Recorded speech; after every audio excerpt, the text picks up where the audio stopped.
कभी सोचा है कि हर जीवित चीज के अंदर एक पूरा का पूरा ब्रह्मांड छिपा हुआ है।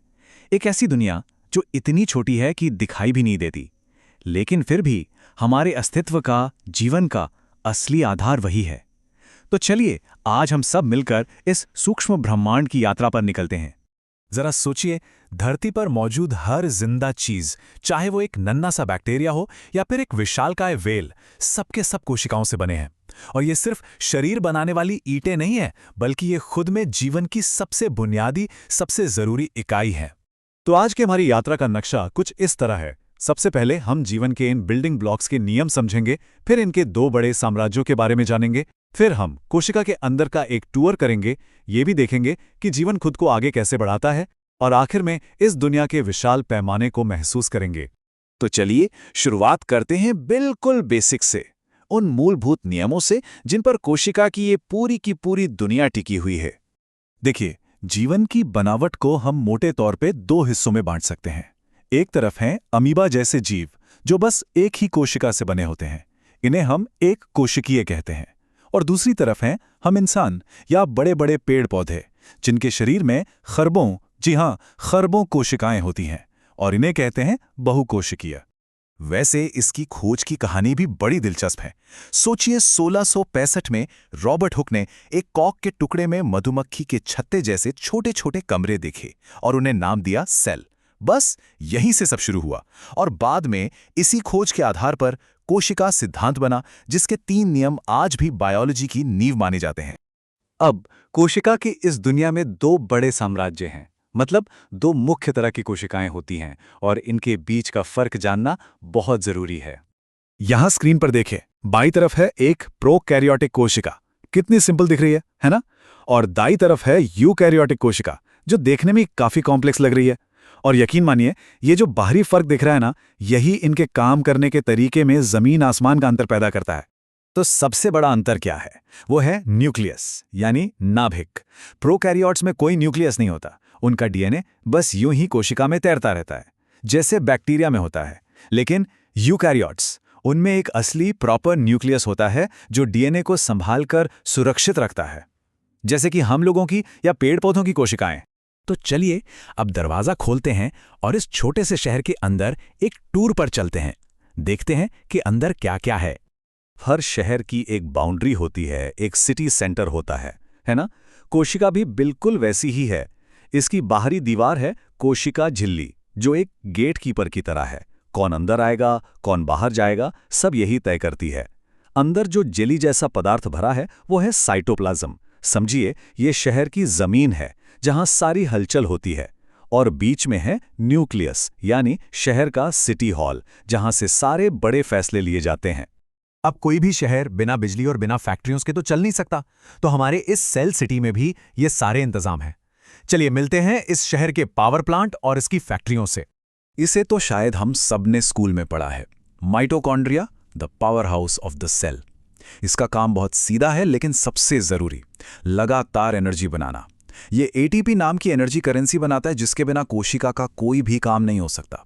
इसके बिना सब कुछ ठप पड़ जाएगा। और ये जो छोटे छोटे डॉट्स जैसी संरचनाएं हैं, ये हैं राइबोसोम। ये इस शहर की प्रोटीन फैक्ट्रियां हैं। इन्हें जैसे ही ऑर्डर मिलता है, ये फौरन प्रोटीन बनाने में जुट जाते हैं। वही प्रोटीन जो हमारे शरीर को बनाने और उसकी मरम्मत करने के काम आते हैं। ठीक है, तो पावर प्लांट हो गया, फैक्ट्रियां भी हो गई। अब माल बनाने और उसे पैक करके सही जगह पहुंचाने के लिए भी तो कुछ सिस्टम चाहिए, राइट? बस यहीं पर एंट्री होती है एंडोप्लाज्मिक रेटिकुलम और गोल्जी उपकरण की। एंडोप्लाज्मिक रेटिक्यूलम, या शॉर्ट में ईआर, को आप कोशिका के अंदर का हाईवे नेटवर्क समझ सकते हैं। ये ट्यूब्स का एक बहुत बड़ा जाल है, जो न सिर्फ प्रोटीन और लिपिड्स जैसी चीजें बनाता है, बल्कि उन्हें एक जगह से दूसरी जगह पहुंचाता भी है। और गोल्जी उपकरण है हमारे इस सेल सिटी का पोस्ट ऑफिस, या कह लीजिए कुरियर सर्विस। ईआर से जो भी सामान आता है, गोल्जी उसे रिसीव करता है, उसकी थोड़ी फिनिशिंग करता है, उसे ठीक से पैक करता है, और फिर उस पर सही एड्रेस का लेबल लगाकर उसे अपनी मंजिल के लिए रवाना कर देता है। अब एक चीज है जो पौधों की कोशिकाओं को जानवरों से बिल्कुल अलग और खास बनाती है, और वो है क्लोरोप्लास्ट। इसे समझिए कि ये पौधे का अपना सोलर पावर प्लांट है। ये सूरज की रोशनी को पकड़कर उसे सीधे भोजन में बदल देता है। इसी कमाल की प्रक्रिया को हम फोटोसिंथेसिस कहते हैं। तो चलिए एक नज़र में देख लेते हैं कि पौधे और जानवर की कोशिकाओं में मुख्य अंतर क्या हैं। देखिए, पौधों में एक मजबूत सेल वॉल यानी कोशिका भित्ति होती है। उनमें क्लोरोप्लास्ट होते हैं जिसकी हमने अभी बात की, और उनका आकार भी ज्यादातर फिक्स होता है। जानवरों की कोशिकाओं में ये सब नहीं होता। एक कोशिका तो हमने देख ली, लेकिन सवाल ये है कि एक कोशिका से खरबों कोशिकाएं बनती कैसे हैं? जीवन आगे कैसे बढ़ता है? इसका जवाब है कोशिका विभाजन में। तो कोशिकाएं अपनी कॉपी बनाकर अपनी संख्या बढ़ाती हैं, और ये दो मुख्य तरीकों से होता है। एक है माइटोसिस, जो हमारे शरीर के बढ़ने या चोट लगने पर ठीक होने के काम आता है। इसमें एक कोशिका से दो एकदम एक जैसी कोशिकाएं बनती हैं। दूसरा है मियोसिस।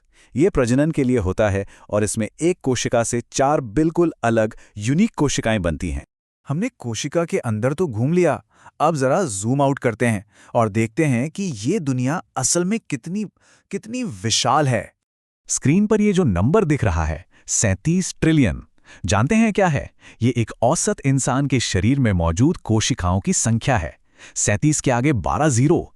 ये इतना बड़ा नंबर है कि हमारी अपनी गैलेक्सी मिल्की वे में जितने तारे हैं ये उससे भी कई 100 गुना ज्यादा है। सच में हमारे अंदर ही एक पूरा ब्रह्मांड बसा है। और बात सिर्फ गिनती की नहीं है, इनके साइज में भी जबरदस्त वैरायटी है। सोचिए, दुनिया की सबसे बड़ी अकेली कोशिका कौन सी है?